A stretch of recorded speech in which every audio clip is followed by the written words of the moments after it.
However you come to the gold-covered bridge that leads to Hell, you may find it guarded by a giantess. She will ask your name. She will ask your lineage. She will ask your business.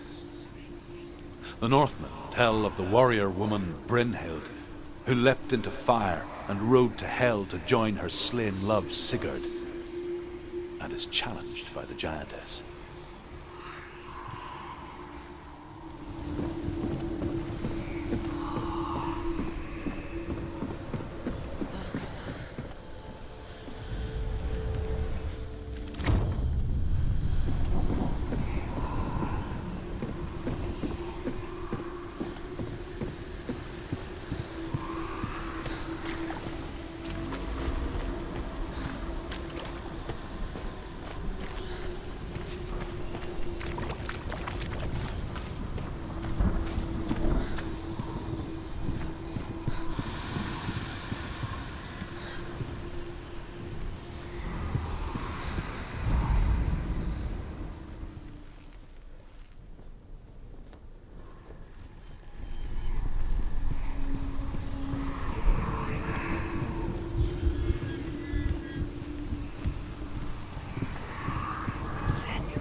Hela possesses large dwelling places in Helheim. Tall are her walls, high are her gates. The name of her dish is hunger. Her knife is famine. On her threshold all will stumble. Her bed is called sick bed, and her bed hangings are called flames of a funeral pyre. They say she is easy to recognize, half black and half the color of flesh, and her face menacing and grim.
The source of the darkness. It's coming. This is your moment.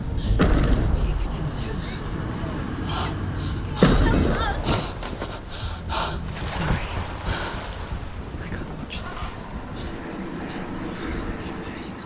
What are you doing? You're showing weakness. You're not a warrior. You're a disgrace. The gods will punish you for this. Pick up the sword. Pick it up. Fight the darkness. Fight it. Get up. Get up. Get up and fight.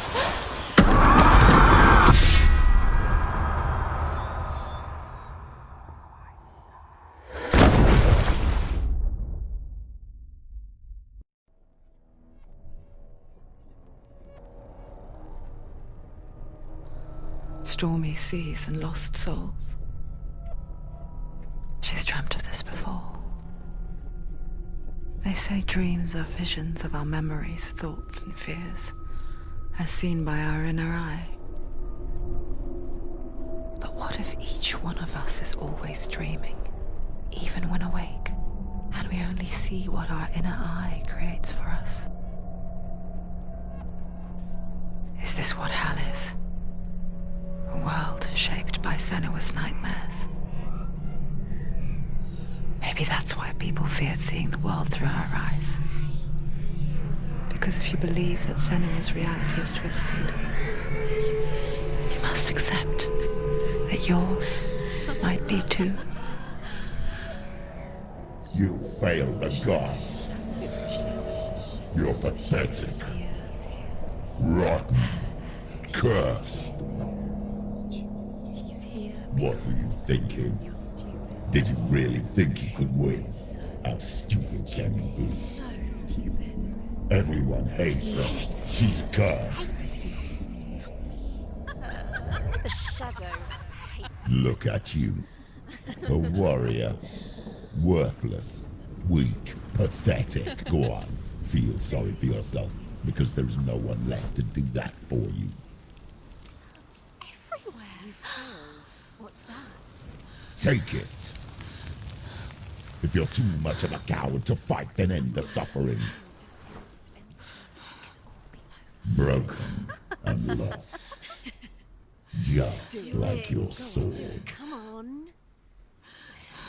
Dare.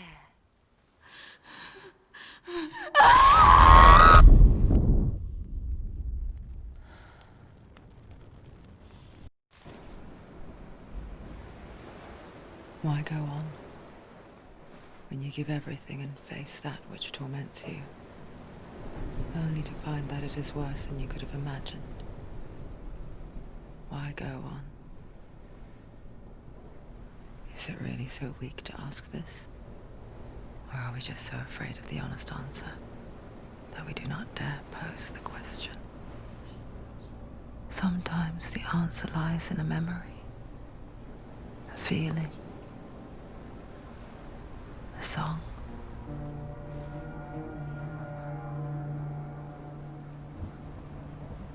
It's not real.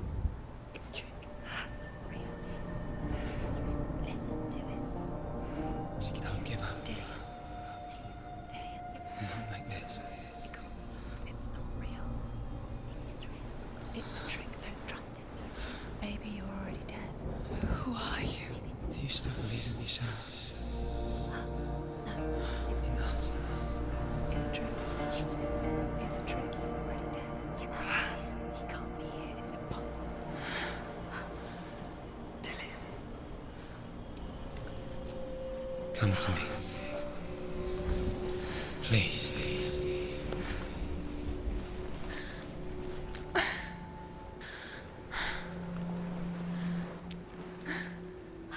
The light.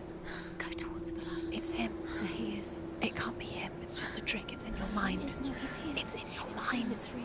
It's happening. Go towards it.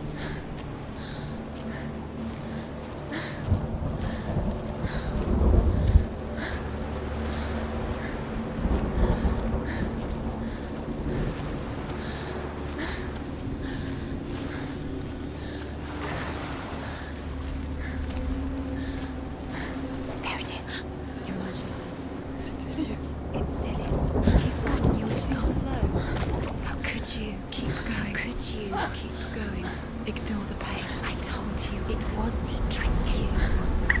I told you. Where are you going? See, there's nothing to follow. Come on.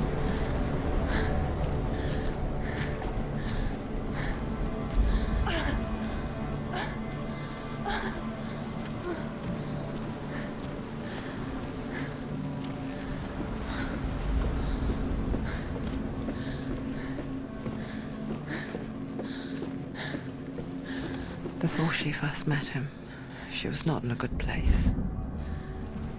Just a teenager, but not like the others. Barely functioning, she rarely left the house. Her father's in-bell made sure of that. Only occasionally did she venture out on her own, collecting firewood and herbs.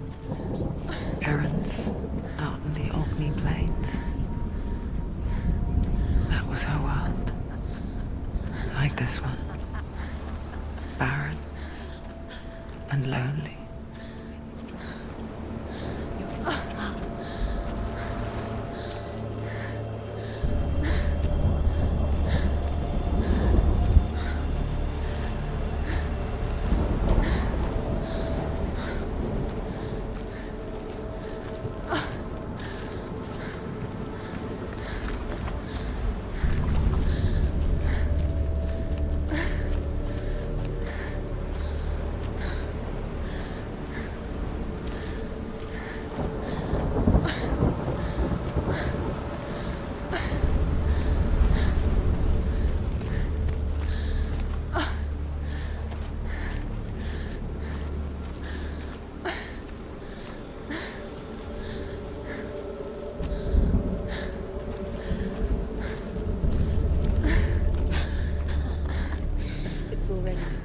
Nothing lives here, not even you. It's in your mind. You think you can see it, but it's in your mind.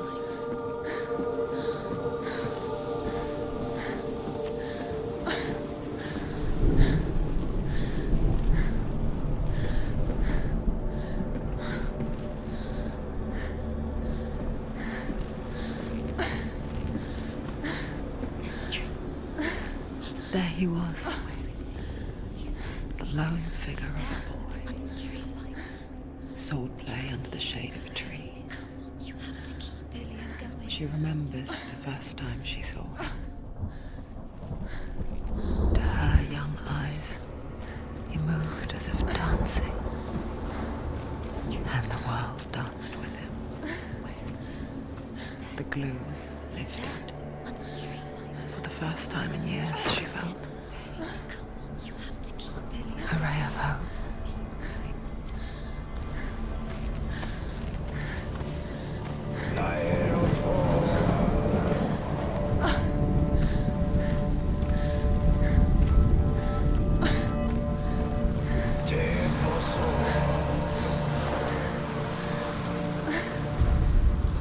The Northmen tell of a great hero.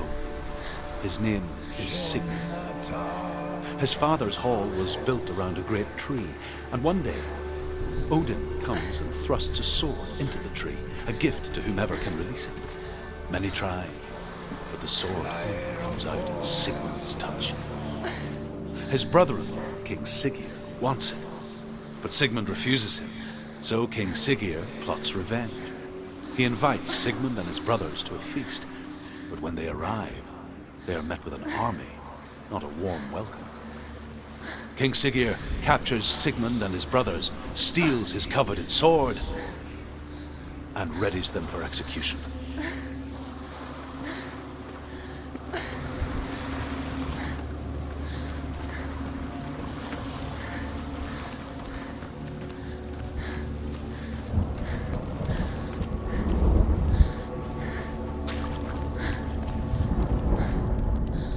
Death for Sigmund and his brothers seems certain. But the king's wife is Sigmund's sister, and she begs for mercy and implores the king to chain them up instead. He agrees.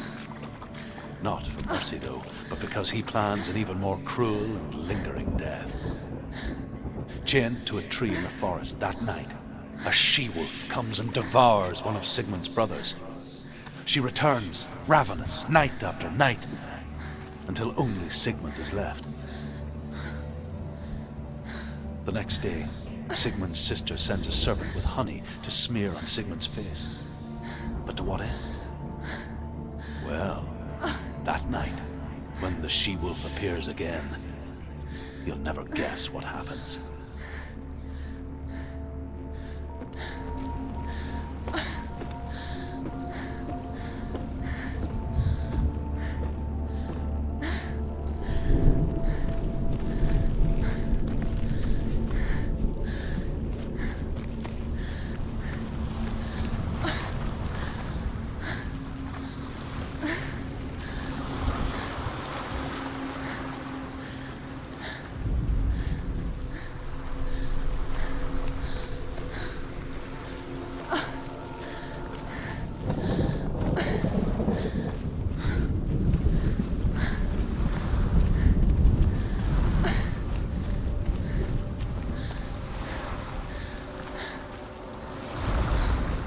As the she-wolf licks the sweet honey from Sigmund's face, he bites the wolf's tongue.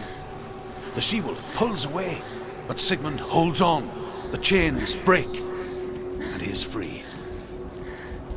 After his escape, Sigmund lives like us, hidden in the forest. His enemy, King Siggeir, believing him dead, as his sister plots revenge. And for vengeance to succeed, even the great Sigmund needs help. So she sends her sons to him. But their blood is weak and corrupted, and they're put to death by Sigmund. So his sister hatches a new plan, one that is cold of heart and pure of blood.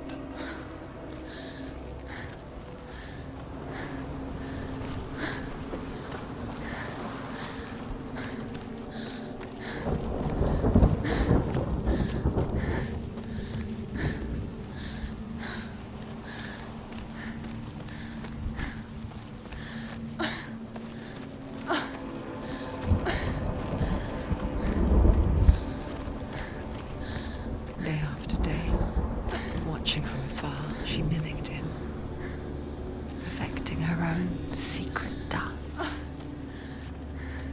wishing those fleeting moments of light would stretch out to last forever.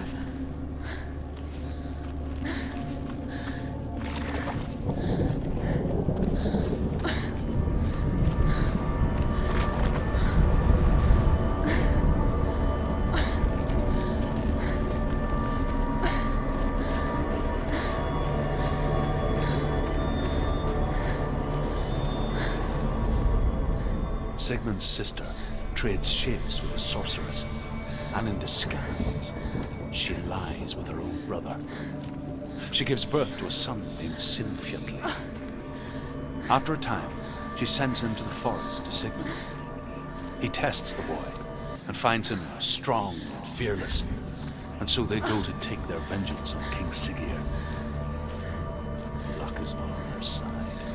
They're captured, and Siggeir has them buried alive.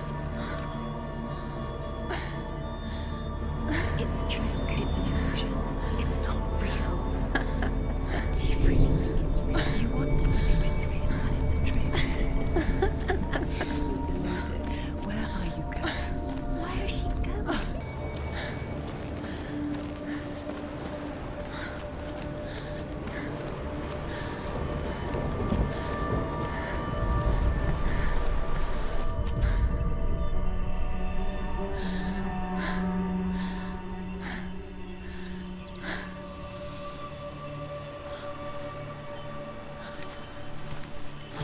How does he so effortlessly court the world and bliss? If only she could do the same. See the world through eyes anew and dance with it, just like he does.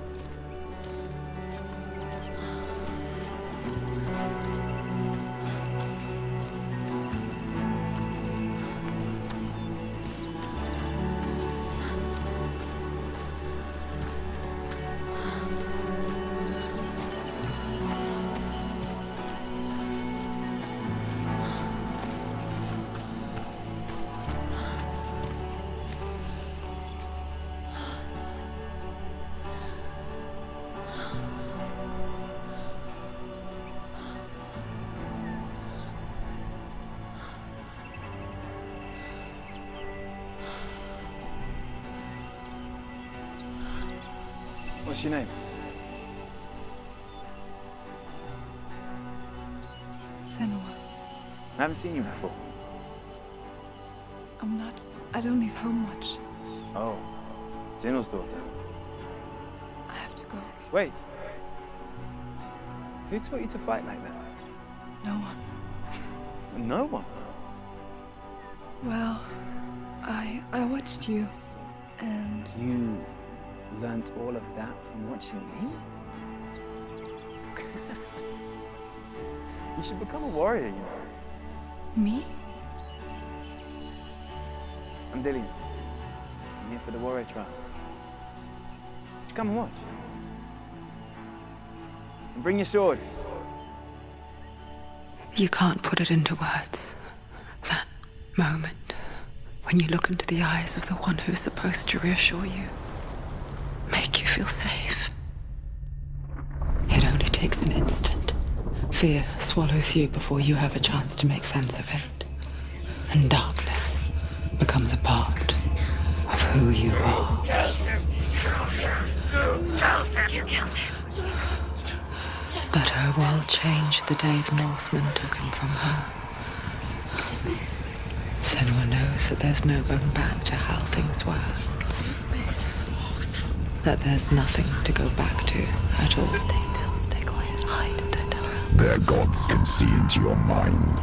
They will use this power to destroy you. They won't stop me. I can still feel it. Whatever's left of him, they will never let him go. I'm not gonna let him rot here. You're the one rotting here. Leave me alone. You will die here. No. And all your suffering will have been for nothing.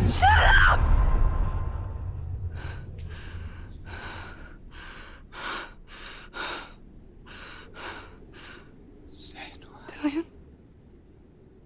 Is that you?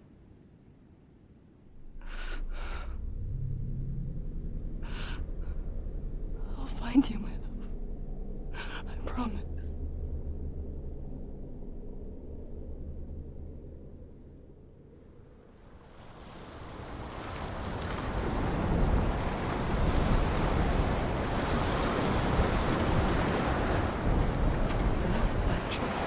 Can you see him? You want to believe it. Is he not real?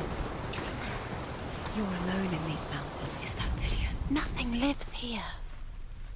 You won't survive. You met him by the tree. She met him by the tree. Maybe it's a sign, the tree. What's he trying to tell you? He's waiting for you by the tree.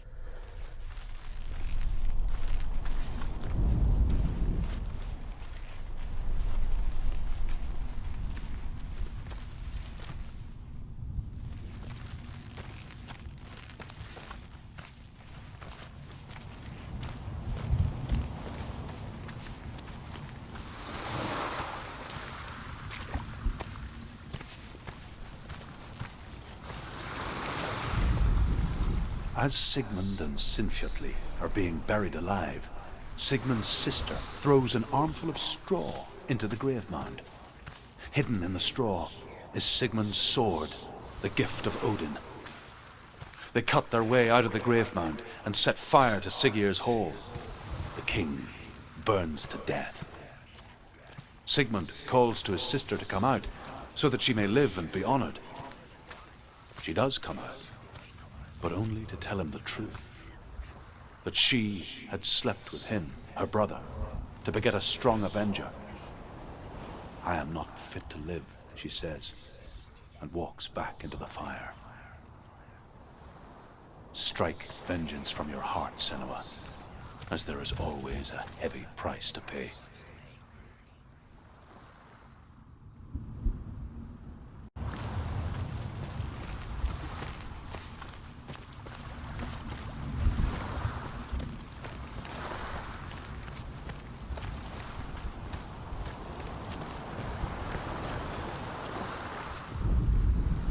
And here is the end of Sigmund's story.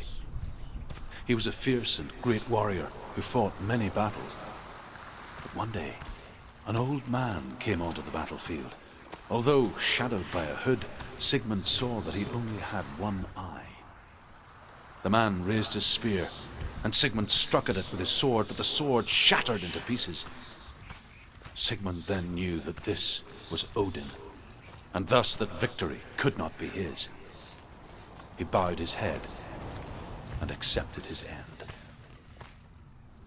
Dying, he tells his wife that she is with child, and that her son will one day make a great weapon out of the fragments of his sword. The sword named Gram.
Imagine a sword that can slay gods.